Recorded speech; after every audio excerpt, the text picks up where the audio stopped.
If you remember Jack Ketchum's The Girl Next Door, which we've briefly covered on this channel, which I really didn't want to talk about much, then yes, this gruesome story also received a film adaptation. Two, actually. Don't get me wrong, both are very decent films. We are going to talk about one that carries the same name, The Girl Next Door.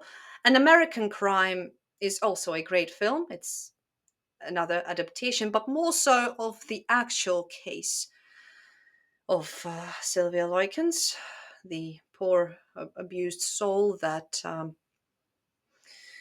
Well, let's start from the beginning, shall we?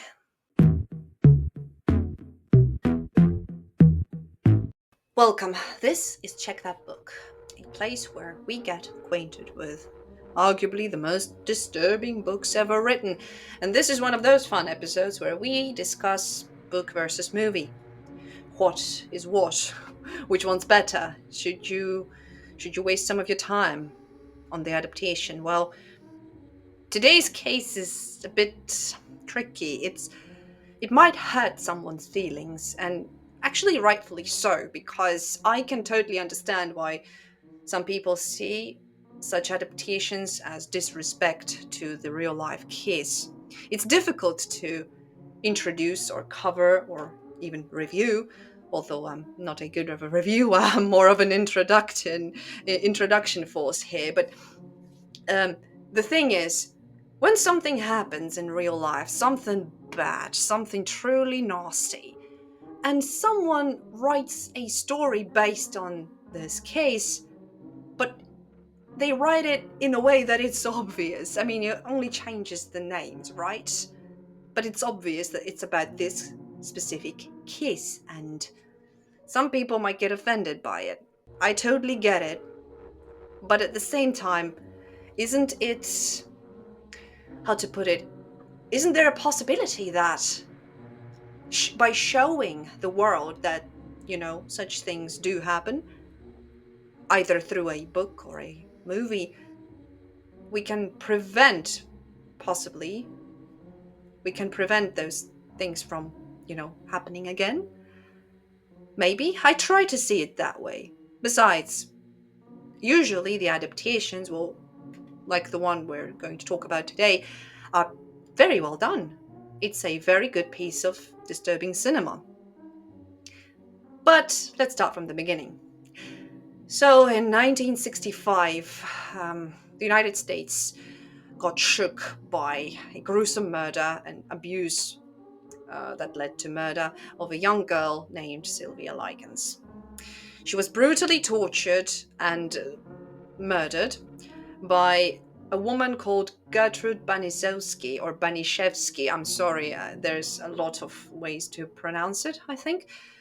Um, and not just that woman, Gertrude, her children also. So, what makes this case extra gruesome is the fact that young children and teenagers too, well, I mean, from all ages, very young till like adolescents, kids, basically kids, participated in said torture and contributed to Sylvia's ultimate demise.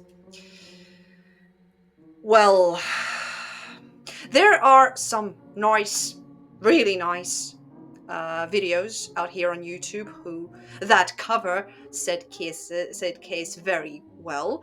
And of course, while the film The Girl Next Door relies heavily on the physical aspects of the case and the torture, so that the goal of the film seems to be providing the audience with visual and emotional shock, but not for the purpose of shocking, just shock for shock, so that wow, you see gruesome torture. Well, to be fair, this is not something like Hostel. If you expect Saw or Hostel like cinema, then no, this is actually gloomier because it's not torture.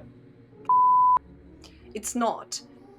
I don't think it is, honestly. Maybe it's just my weird little opinion, but I don't see the film The Girl Next Door as a torture. Not at all. So let's start with narrative structure for a second here. The book is narrated retrospectively by an older David, one of our main characters, one of the boys who encounters Meg. In this case, well, this is basically your Sylvia, just her name is Meg here. He remotely participates in the abuse, not directly, like I said, remotely. By saying remotely, I mean he doesn't really do anything to help her. And, well, when he's older, he deeply regrets that. The movie uses a more straightforward storytelling approach with fewer reflections from the older David. I mean, it shows a couple of shots here and there, but if you read the book, it will be the text by David will kind of play out in your head, I believe, during that scene in the movie. Some scenes from the book, including extended dialogues and the graphic nature of the abuse, are actually toned down or altered in the movie for pacing or censorship reasons. Also, like I said, we have name changes, obviously. So instead of Gertrude, we have Ruth. And Ruth just parallels the Banizowski character. Uh, she's great as this abuser and manipulator of children. Very believable. I felt disgusted watching this film, but I could see that it is a faithful adaptation to the book, not so much to the case, which I think is a good thing because, I mean, let's try to respect the victims, right? Again, I'm feeling torn here. One part of me wants to scream out, like, yes, this is the case of Sylvia Likens who did not deserve this shit to happen to her, and we need to talk about this. We need to discuss this. This needs to be shown to the world. But there's also another part of me that's like, have some respect for Christ's sakes, right? Have some decency. Let's leave it at there. Let's not torment the subject any longer. Enough is enough, right? Well, enough is enough. We have two adaptations. One is closely following the book, and the other, An American Crime, is following the case. If you want a deeper video on that, I can do it.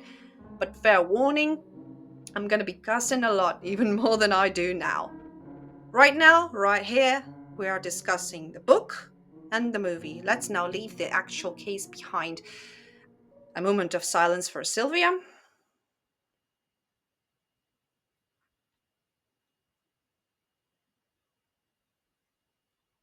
I'm not even bullshitting you. This is just sad. Let's continue comparing the book and the movie. Let's pretend they have nothing to do with the original case here, okay? It will be easier then to move on.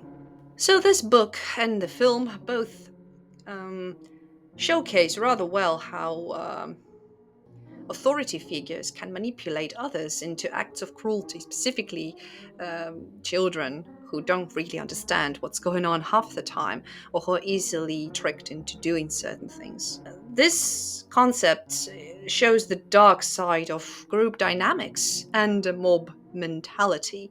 The story, actually both fictional and real, occurs in suburban America, emphasizing the hidden dangers in seemingly safe environments. The prolonged abuse, which is also a disturbing factor in both the book and the movie. Like I said, in the film, it's actually toned down a notch, but it's just wow. You have. I recommend going into this one blindly if you just want a serious read that will ruin your day. Why would I recommend that? I don't know. I actually don't.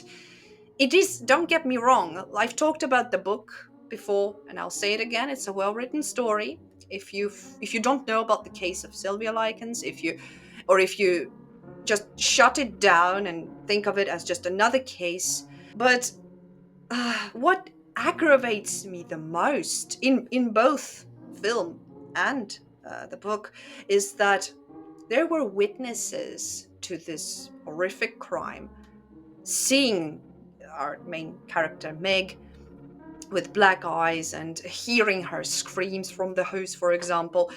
There were witnesses to this, and everybody failed to intervene or report this. That just makes me so angry. Each time I get involved with similar pieces of literature or see a movie that shows this stuff. And what's saddening is that there are cases like this in real life, obviously, where you have witnesses to something that needs to be reported, but isn't. They fail to do so, either of fear or just plain damn ignorance.